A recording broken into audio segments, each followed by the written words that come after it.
Hey folks, Damian Mason coming to you from a WASCOB, that is a water and sediment control basin, a WASCOB here on my farm. We just completed this project for erosion control and drainage on the farm in conjunction with the Natural Resources and Conservation Service. That's a division within the United States Department of Agriculture.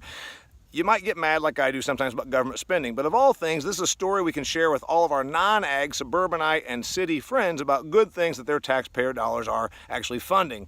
The idea here is to keep the water going into the drainage ditch without taking our soil with it, because soil, after all, is agriculture's most valuable, precious asset. So a WASCOB is essentially a levee. You'll notice I'm walking uphill. The drainage standpipe is right there. Catches the water coming off of this higher ground, puts it down into an underground pipe. We call them drainage tile because they used to be made of clay tile. Now they're made of perforated plastic. And then in that drainage pipe, it runs down to a drainage ditch, which is back there. Another thing I installed 11 years ago.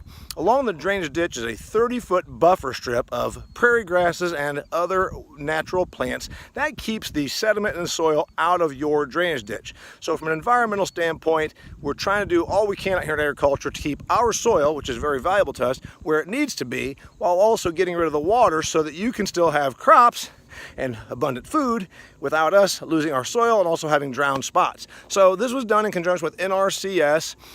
We've got 5 of these standpipe WASCOB projects out here, and now this has been seeded into alfalfa. Alfalfa is a great product and great plant because we then use it for cattle feed, but also it breaks up compaction and it affixes nitrogen as a legume in our soil. So this was sowed about a week or so ago. We would have liked for it to gone in sooner, but we just had a bit of a wet August. So if we get 6 inches of growth on this alfalfa out here, we'll go into winter in a really good shape because it'll protect the soil and also then be handling the water when we get into our wet spring. Damian Mason with an environmental story out here in the business of agriculture.